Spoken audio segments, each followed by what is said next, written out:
And welcome to this Agency Overdrive lecture where we're going to talk about some Google Ads myth busting and at the end setting up dynamic search ads, a little bit of instruction since people were asking about that. Google Ads myth busting is an exciting one because over the years there's just been a lot of changes to the platform, changes to the technology, a lot of misinformation, and I get a lot of questions. And even my earlier training and some of my earlier stuff in my courses are outdated. That's just the truth. And things I might have recommended 4 years ago, 3 years ago, or a year ago are not things that I recommend doing now based on how Google has changed their systems and how we see accounts performing. So let's get right to it. Let's get right to the myth busting because I think it's going to be pretty fun stuff. So we're just going to go through the slides here. So here's a good one. I need to have all keywords and all match types for maximum coverage, right? This is something that we've all grappled with, something that we've seen a lot, and that is not true. It's a big mistake, it's a waste of time, and it's just not necessary. Having the same keyword in different match types is not going to yield incremental traffic. And when I say incremental, I mean traffic that you would not have gotten otherwise if you add that additional keyword. So let's say, here's a guitar capo, right? So let's say I sell guitar capos, and I have a keyword, an exact match keyword, guitar capo, and I want to have a phrase match keyword and a broad match modified and a broad match version. Now, yes, they operate in different ways, but you don't necessarily need to have all these different match types. So if you have if you are running the broad match version of guitar capo, then I wouldn't go ahead and necessarily add the broad match modified and phrase match versions of that keyword. So a couple guidelines: wider match types like broad match and BMM, broad match modified. Obviously, they're going to also trigger for queries that match the exact keyword. It used to be that like the way I like to structure accounts was I would have an exact match version and control the bids. But now since we're moving away a lot from manual bidding, as we've spoken about in the previous versions of this series, or actually it's not, this is sort of different part of that. This is not necessarily part of the automation series, but since we're moving away a lot from manual bidding, you're really going to get a lot of coverage by just having the broad match version, and I don't necessarily think it's a good idea to go ahead and add the exact match version of that same keyword. Number two, having different match types do not add any weight to the likelihood of a keyword triggering an ad. You're not going to get more coverage from Google because you have more of that version of the keyword in different match types. That's not a signal Google looks for. It's your budget. It's a lot of other factors that determine your real-time quality score. You're not getting more value by just having more keywords. And number three, having different match types will not impact the quality score of an account. So that's another thing. We know that there's something called an account level quality score, which Google doesn't show you. But having one keyword across all these different match types doesn't help your quality score improve. It's also worthwhile remembering that smart bidding will already optimize for queries for search terms with a higher chance of performing better. So keeping your keyword strategy broad will give Google's machine learning algorithms more data to work with. So that's a line from Google, from our Google rep, and we've seen that to be the case 100%. So there's a few use cases in which it makes sense to have where it does make sense to have more than one match type. Now, obviously, if you're having different match types worked on by separate teams in your company, this is something which I've seen very rarely, and I don't think it's something that we've ever done, or we certainly don't do anymore. But if that's the case, then okay, well, you might then have more than one match type per keyword. Or if you have like totally separate reporting systems set up for different match types, and again, that's something that some strange clients might care about, but it's something that you should insist not be the case. So there's really not too many other practical instances, especially with smart bidding, which you should be experimenting with, you should be shifting your accounts to, that it sort of obviates the need or the use cases where you're adding keywords with different match types. And it's really a whole different ballgame than it used to be. So for those of you who are listening to this that have been in PPC for a while, you'll remember like setting up your accounts with add groups of different match types. Like that was like a classic strategy. I remember I used to use a tool called Speed PPC. I don't know, I think I'm still paying a subscription for it. I got to cancel that. It's a really cool tool and it lets you build out massive Google Ads accounts using the Google Ads editor, which I haven't. I don't even know if they still have the Google Ads editor. I don't think it's even like I think they stopped updating it. But that was that offline tool for Google Ads. It was really cool. And like I would build out these enormous accounts in Speed PPC with every single possible match type with different bids per match type, these massive accounts that worked really well when manual bidding was really the best thing you had at your disposal, but it's totally changed now. Okay, next, if I have two identical keywords in different match types, they will cannibalize each other. I get this question all the time. Not true. Two keywords in different match types, even if they're in different ad groups or in the same ad group, they will not cannibalize each other because that's not how the auction works. Now, they don't even need to be the exact same keyword, even if they're similar keywords that each trigger the same search term. So let's go back to my guitar capo example. So say I have a keyword guitar capo and I have another keyword guitar accessories. Right? Let's say they're both broad match. Both of those keywords could potentially trigger the search term guitar capos for sale. Right? That's how Google's system works. So Google will look at all eligible keywords in your account that could trigger that specific search term. And there's a hierarchical system that Google has in place to determine which query will actually get or which keyword that query will actually trigger. So number one, a keyword that's identical to the search term. So that's what Google looks like for first. So if your keyword, even if it's not an exact match keyword, even if it's a broad match keyword, but the text of the keyword is identical, excuse me, I'm a little bit under the weather. If the text of the keyword is identical to the search term, that's the first thing that Google will look at. Number two, if that's not the case, if neither of the keywords identically match the search term, an exact match keyword when the keywords are identical. So if neither of the keywords match the search term, Google will look for match type. Is one of them an exact match?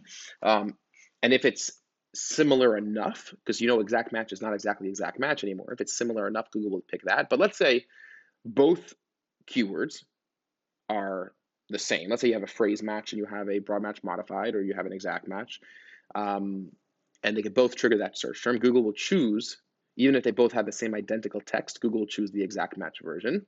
And if there's two exact match versions, Google's going to choose the one with the highest ad rank. And since quality score is a decimal, you could always get an exact ad rank by, at its core, quality score multiplied by your max bid. But of course, there's all these other factors like extensions and so on and so forth that determine that real-time quality score, which then determines your real-time ad rank. Okay, so there'll be no cannibalization if two keywords are in your account. There's likely no reason for it, but it's not going to cause you harm. It's a question I get all the time. Okay, here's another one that since we've been talking about dynamic search ads, we've been getting this question a lot. Dynamic search ads will steal traffic from my keyword-based campaigns. This is a tough one. Because there's no clear answer to this. There are some instances where it will happen, but it's not going to be happening at the level at which you tend to think it will be happening. So DSA, as we all know, dynamic search ads are the new format that Google's really pushing their machine learning through, which is not a keyword-based campaign. And I've made this prediction before. I think over the next couple years, there'll be no such thing as keyword targeting anymore. That's my prediction because Google's moving away from that.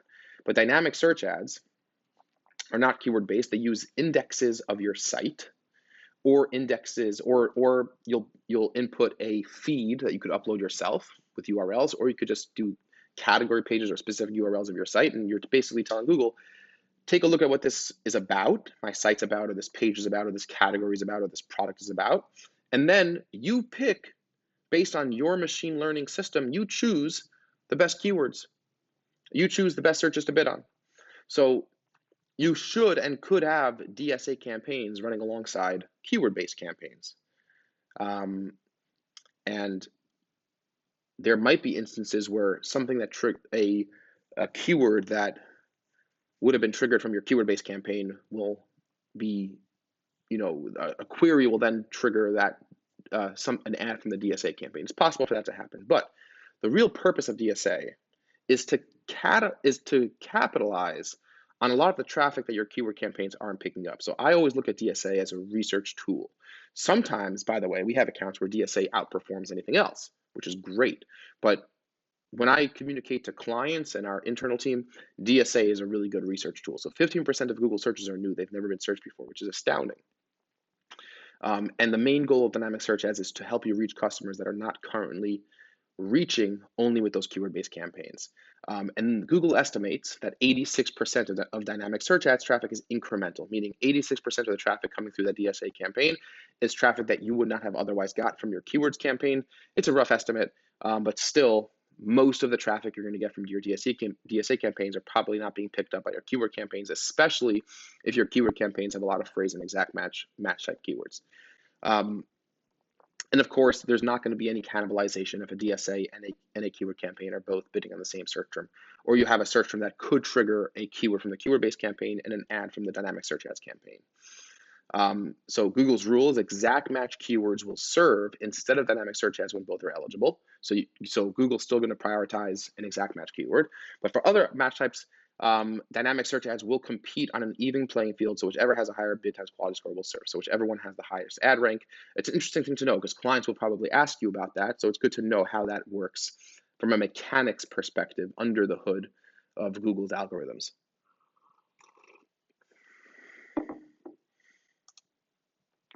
Let's keep going a little bit. This is another big one and probably requires a good amount of thought. So your website changed and I need to fully restructure my account. So that's not really true. Now we know that your website usually could serve as a very good starting point for how your Google Ads account is structured. So one of the things I teach, and I still hold by this, is look at your navigation. Look at how your navigation is structured. And if your navigation is structured well, you might start getting a good idea for how your Google Ads account can be structured. Breaking out your campaigns by services, by locations, by product, by category, and like maybe following along with that structure of your website. But just because you've restructured and shuffled around your navigation, you might not necessarily need to restructure your whole account. Now, keep in mind, it's very important to redirect 301 redirect any potential URLs you're breaking. So this happens all the time with us and with clients, where you add a new page or you change the URL of a page or you restructure a service page or you put a navigation in a parent folder, and now your subdirectory, your / whatever changes. You need to update your ads or your ads are going to be going to broken pages. But it's important to understand the reasons why you need to restructure your account in the first place. Now, even though your history will not be completely lost, your Google Ads history, it might take time for a new account structure to pick up on your history. So this goes back to like fundamentals of, let's say, working with a client, or you're working in an account for yourself that has a lot of history. It's very delicate. Like, so campaigns that are performing well, we are very weary to shut those off or to pause them or to restructure them entirely. In theory, everything should start working again, but in reality, that's often not the case. So you have to be really careful. Like, you only want to start restructuring an account, moving ads, moving keywords around, if it's absolutely necessary, right? Whether it's the client's forcing it to happen, or you have a really good theory, or you just cannot get your data to be organized, or things are just not working.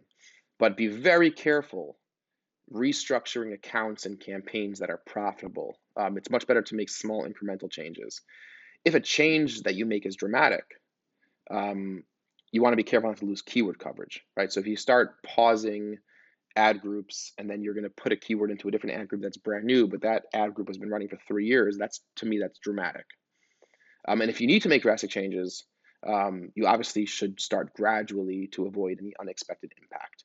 And just as a word to the wise, if you're managing for clients and you're going to make some dramatic changes, and to me, a dramatic change is anytime you're pausing one or more keywords entirely and you intend to move those keywords into a separate campaign or ad group that's new and the existing one has been running for over a year. To me, that's dramatic and there's cause for concern. I'm not saying that there aren't instances where you should do it. I'm just saying things could go wrong for some time. So it's much better to proactively and preemptively talk to your client about it. Let them know what you're expecting to happen, because if you tell your client up front, you say, hey, listen, we're making some changes for X, Y, and Z reasons. Like, this is what we expect to happen. It's going to be good down the road, but we know that it's very likely that things are going to get a little shaky for the next couple of weeks. 10 times out of 10, the client will be like, okay, thank you for letting me know. I see that you have a good strategy in place. But if you let it happen and the client notices a drop in performance and they come to you and say, what in the world happened? And you say, oh, you have to give it some time. We're restructuring the account for X, Y, and Z reasons, but this is what happens. Then you just look like you're making excuses. You're on the defensive. You've been attacked by your client. You need to defend yourself. And whenever you look like you're defending yourself, you're excusing yourself. And that's no good. You don't want to be in that position. So even if you're right and it's true and it's the exact same thing that you would have said preemptively, always make an effort to talk and to communicate with your client preemptively. It's a really important practice to be in the habit of doing. So that said, it's always best practice to review your keywords and try to expand coverage on a general basis, because if it does come time to restructure your account, you sort of have like these new keywords in the works, and even if they have a small budget. Sometimes you could put experimental keywords in a separate ad group or a separate campaign. And that way, it's also like, along with dynamic search ads, it's good practice to start just getting a handle on doing some additional experimentation. Okay, so this is something that I've been getting a lot of as well. Smart bidding works better with a more consolidated account structure. That's not necessarily true. That's a little bit of a myth. The smart bidding like target CPA, target ROAS, targeting conversion volume, maximizing clicks, it works with all account structures, and it optimizes based on the data from all your campaigns. Okay, that's a big one to understand. If you're looking at a target CPA, if you're bidding by target CPA in one campaign, Google's looking at your conversions from all your campaigns that are active in that account, even if those campaigns are not bidding based on TCPA, right? Isn't that interesting? It's not just looking at conversion data from that account. So on one hand, it's certainly a reminder how important getting accurate conversions are into the system. But it's also important to realize that you don't necessarily have to consult. Like, it used to be years ago that you had to have, like, say 30 conversions a day in that one campaign in order for any automation to work. And even then, the automated bidding strategies didn't work that well. But now Google's going to look at the conversion data from all the campaigns. So smart bidding works even if you don't have a super consolidated structure. So from a performance standpoint, just consolidating your account into fewer campaigns won't automatically deliver better performance. Now, having a simpler account structure is good. Like, I love to consolidate accounts. So when we get an account that has like 100 campaigns, my goal is to get this into 5 or 10 campaigns, because it just makes everything easier. And smart bidding allows you to do that, because you no longer have to have every single product and every single service broken out into separate campaigns by location, by match type. Smart bidding is a whole different world of management in Google Ads. So since you're less granular on the data side from the manual adjustments you're making, you could, of course, focus more time on developing new ads, on expanding your reach with dynamic search ads and things like that. But from a performance standpoint, you're not necessarily going to just start getting better results because you've consolidated your account. So you don't have to worry about that. Next. All right, here's a good one. My favorite one I saved for last. Single keyword ad groups help to improve quality score. They do not. I get this question all the time from students, from clients. What do you think about single keyword ad groups, SCAGs? And there used to be all the rage where you had one keyword in one ad group matched perfectly to the actual ad, matched maybe to a landing page, right? Now, I have seen no indication that this is an appropriate strategy. It's unbelievably time consuming. It's disorganized. And sure, it's not like it's not necessarily gonna harm your account, but I have never seen any indication that it's specifically going to help you. Ad relevance is one of the variables that can help your quality score. So, sure, in theory, you think that if I can make my ad really relevant to my keyword, I'm going to improve my quality score. Um, but you could achieve a similar outcome by using dynamic keyword insertion, where you put that keyword into your ad. But even without dynamic keyword insertion, if your keywords are thematically related, Google's not looking for the exact text of your keyword to be inside your ad. It's not as simple as that. Google's looking for themes for relevance. Relevance doesn't mean a mirror image of your keyword should be in your ad, or a carbon copy or exact. Relevance is like, is it related? Does it mean the same thing to people? Somebody who reads this ad, is it relevant to the keyword that triggered the ad, right? So you could use dynamic keyword insertion if you want, but you could have 50 keywords in an ad group that are all related, and you're not going to be losing any relevancy points. So let's take a look at some additional resources here.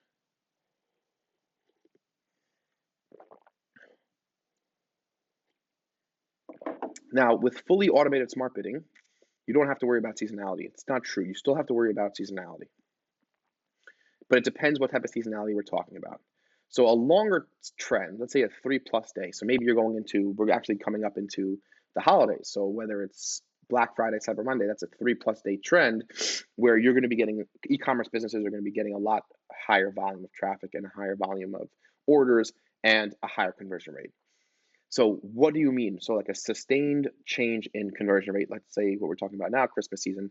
Now over here, you don't need to worry about seasonality. If it's a 3+ day trend, smart bidding accounts for these. Okay, so what that means is that you don't need to start making changes to how you set up your smart bidding if you're going into a 3-day trend of a difference. So you will keep using your target CPA, your target ROAS. If you need to, you could slightly adjust your CPA or your ROAS targets, but you really don't. If it's a 3+ day trend and seasonality, smart bidding will account for that.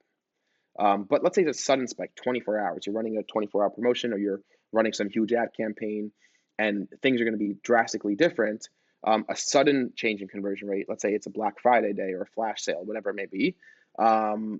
Smart bidding will handle this, but I recommend you should keep using smart bidding, keep using your TCPA, target CPA, or TROAS, target ROAS, but adjust your targets. So based on your expected conversion rate change for a spike period. So if you expect your conversion rate to go up, right? So you would increase your CPA targets. So you're willing to pay more for a conversion if your conversion rate is going to go up. That should really be how it's how I would. It's most of the cases. That's how I would handle it in most cases, where you're telling Google that since we're going to be doing better, be more aggressive. Now, from a purely mathematical perspective, you might say if conversion rate's going to go up, we should be able to also get those conversions for less, and you could lower your CPA target, which is true. But in most cases, you want to capitalize on the traffic and the conversion rate and tell Google be a little bit more aggressive. Just additional tips. Campaign budgets should not be capped, right? So if you cap your campaign budgets, then you might be losing out on traffic for Black Friday. It's something to always keep in mind. We've had some mistakes with clients along with that. And that way, smart bidding will get you more conversions, obviously, at the value and your desired CPA and ROAS targets. So that's just an idea for seasonality and how to look at seasonality. We actually have a really good blog post. I linked to it over here. So I just want to go through this slide first. And also another myth, you don't need to work on bid modifiers. Not necessarily true. Okay, so there's bid modifiers, like if you're increasing or decreasing your bid for different device types. It's depending on a seasonality change, you might want to work on changing your bid modifiers around. So, but that depends on what type of bidding system you're using. So let's go through them one by one. So if you're using eCPC, enhanced CPC bidding, which is you're still setting manual bids, but you're giving Google that 15 to 30% range on their own, your bid modifiers are applied before your eCPC adjustment. So if you have a negative 10% on mobile bid adjustment, that's taken into account first.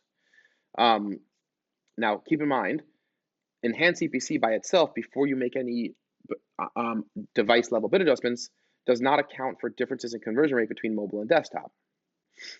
So if you're going through if you're going to be having a Black Friday spike or a flash sale, and this is very relevant to all the e-commerce people out there, set your bid modifiers to 0% and work on your mobile bid modifiers and keyword bids. So I would say that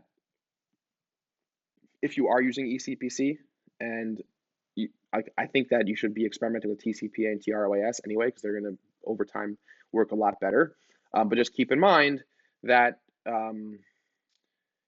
if you want to capitalize on mobile traffic and you have a negative bid adjustment or a tablet, you could set those to 0 and instead increase or decrease bid modifications on individual keywords. That might be a good way to go. So now, target CPA. This is really interesting. Most of you, I would bet a lot of you are not aware, but all bid modifiers are overridden unless set to 100%. Okay, so if you have, this is just general good Google Ads knowledge.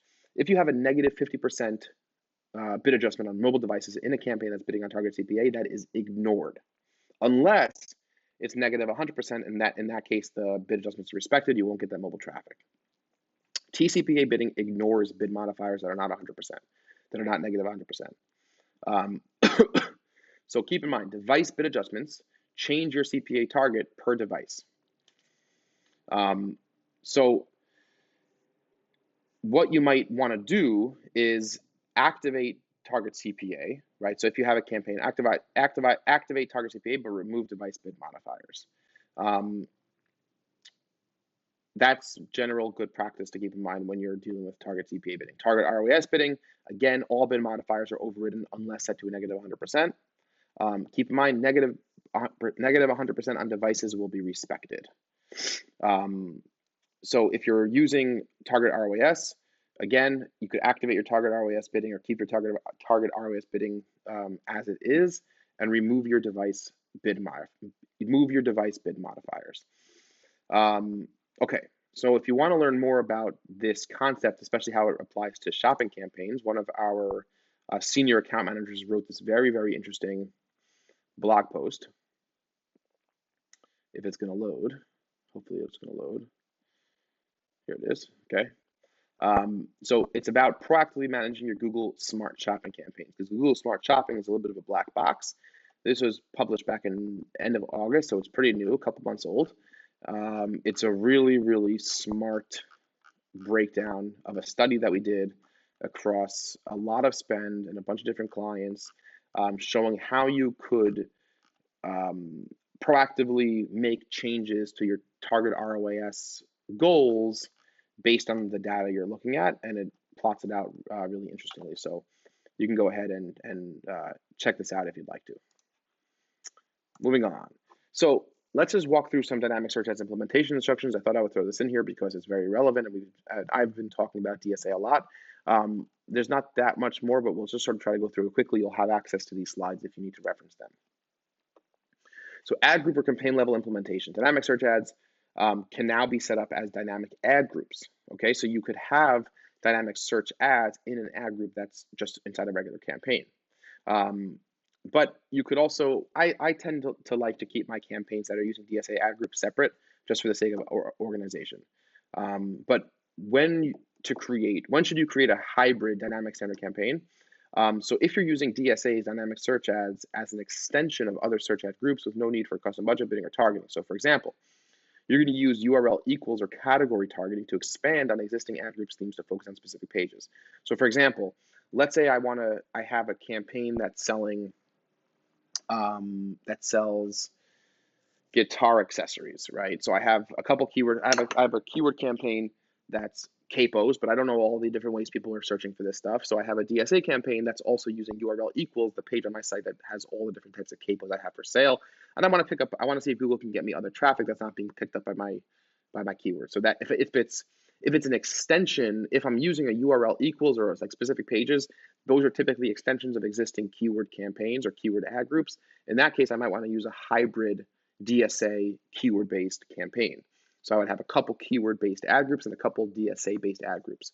But keep in mind, the hybrid structure also means that the dynamic search ads ad group, it's using the same budget and targeting as potential exact match keywords, reducing chance of traffic going to the dynamic search ads over exact keywords. So remember, which is not a big deal, just keep that in mind, that when you have the DSA ad group running alongside the keyword ad group, if you have exact match keywords in that ad group, those exact match keywords will take precedence over it being triggered in the DSA.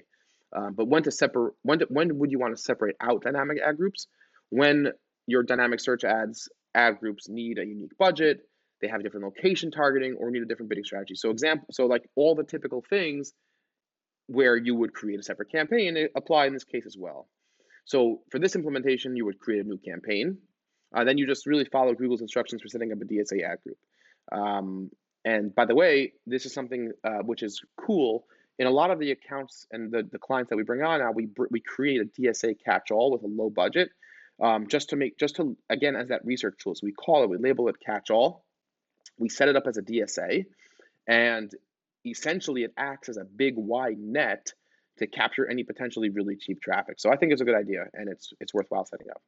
So just walking you through creating a DSA dynamic ad group. You could choose an existing search campaign, or you can create a new search campaign for DSA ad groups. You want to open up this additional settings window and click dynamic search ads. And then you enable dynamic search ads for this campaign checkbox over here under dynamic search ads, enable search ads, and click save and continue. And at that point, you're going to go on and create a dynamic search ad group. So you choose under the ad group type, you choose dynamic. And this is important because if you don't choose dynamic, you're not going to be in the dynamic search ad system, and you're going to have to choose keywords. So you name it, decide on targeting options. If you're unfamiliar with dynamic ad targets, strongly suggest reading about targets for dynamic search ads. If you're not using automated bidding, adjust your bid based on the value of each specific target to your business. And then you're going to go ahead and click save. And now you're going to go ahead and create your DSA ads. So it's very straightforward process. Click new ad, you enter your description text, and click done. Remember, the main thing here is that Google sets your headline. And this is something that bothers me so much. I really wish Google will roll this back or modify this, because I love dynamic search ads. I love the fact that Google will pick keywords for me. I don't love that they're writing my headlines, because Google's writing your headlines. I'll tell you why Google wants to write your headlines, or they think why it's a good idea. Why Google thinks it's a good idea.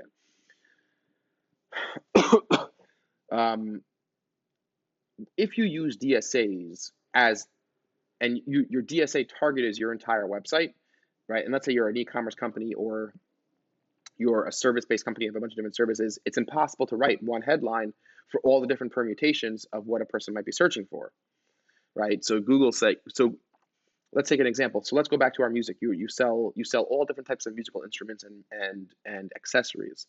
So you have thousands of accessories. You have guitars, you have drums, you have string instruments and pianos and keyboards. And you're telling Google in a catch-all dynamic search ad campaign to target my whole website. So how could you write a headline? Somebody might be searching for sheet music, and somebody might be searching for a baby grand piano. So that whatever headline you write is not really going to cover that, whereas Google could pull the search query and pluck that into the headline. The problem is, if you're using URL equals, which is also not a bad idea for DSAs, then you basically know the page content that you're using as your DSA target, and then you could write a good headline. And we know that the headline is the most important aspect that affects click-through rate. I believe that most people just read the headline and they don't really bother too much with the description anyway. So it's annoying. Google shouldn't allow you to write headlines if you're using your URL equals, and you could choose dynamic headlines if you're using anything other than URL equals, let's say. Because I'll give you an example. If you go to Google and you search for, let's say, Google Ads dynamic bidding, or let's say, maybe this will trigger. Let's see. I'm trying to pull up an ad that we're running. We don't run too many different ads, but let's say, how does Google automated bidding work?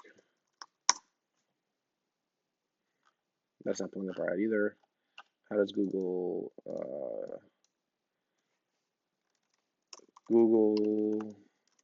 how does target CPA bidding work in Google?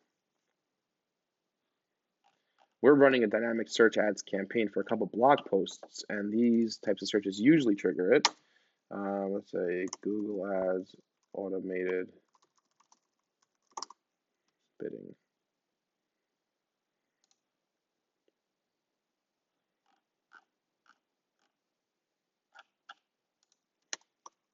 Maybe guide. Okay, if I don't find it, I don't find it. Not a big deal. But basically, we're running, and we actually get leads through this DSA campaign targeting one specific blog post of ours. It's targeting, I'll show you the blog post it's targeting. And it's a really good blog post, well written. Something, if you haven't read it, it's very worthwhile to read anyway. I don't even know why our site's loading a little bit slow. Is it this one? On PPC, go under the hood of Google's target CPA bidding algorithm. I believe it's this one. It's definitely something you guys should read. So Google target CPA bidding. Anyway, okay, so I'm not pulling up the ad now. Not a big deal. But regardless, it's annoying that we can't write our own headline. So then you go into your targeting selection, right? So we've spoken at length about targeting and RLSAs and lists and audience lists and all those different signals. But if you're eligible for landing pages from standard ad groups, it's really cool. That's going to be the first category to show. You'll get a preview of website coverage and recommended bids. So landing page from standard ad groups, Google will take a look at the landing pages you're running from your other ad groups and see, do you want to target those? And that's the type of scenario where it will be really good to do that when you're running a campaign that's a hybrid, meaning you have some DSA campaigns alongside other keyword-based ad groups. I'm sorry, DSA ad groups alongside keyword-based ad groups in one campaign. That's what I call a hybrid campaign. These options are informed by domain inserted at the campaign setting, and it's an auto target that will include all web pages that an advertiser is currently running search ads against, making it really easy to drive incremental traffic to priority pages. So that's something which I highly recommend if you could have a landing page from standard ad groups if you're running that hybrid type of campaign. You could also use category targeting, where you start searching for a type of category, and you'll get a preview of website coverage recommended bids. So website coverage is what percentage of your website is being covered by that category. So if I'm that music site and I type in guitar capo, it might show me like 3% is being covered, which is, again, not a bad thing, but it's worthwhile knowing how much of your website's being covered. So choosing the right bid, the recommended bid that Google gives you will automatically populate. And that's a bid for the category. And it's basically essentially a max CPC, a max bid per click. But remember, DSA is compatible with all smart bidding categories. So use your target ROAS bidding, or at least enhance CPC to improve performance. But again, you should really work with target CPA, target ROAS. And then combine DSA with audience targeting like RLSA or customer match to ensure much better performance. Lastly, this is something which really is not used often, and I really don't think it's that relevant, but it's cool if you want to get into it. Google has a really good support doc. You could simplify your account structure by using if functions in your ad. So instead of segmenting things out by mobile devices, let's say some companies want to have a separate ad or separate headlines for mobile users versus desktop users, maybe special mobile discounts or whatever it may be. So you could do that with if functions.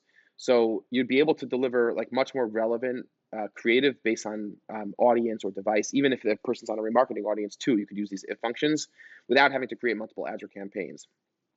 So here's an example: comfortable room in New York City. book today with one, and then if device equals mobile, then you write tap, and if not, click. It's just you have to figure out, you have to go to the Google. If you don't understand the syntax of an if statement, then you just simply go to Google and Google will give you those examples. And that will mean if you're on a desktop, it'll say book today with one click or book today with one tap. Okay, like, like that you know me enough to know how silly I think this really is.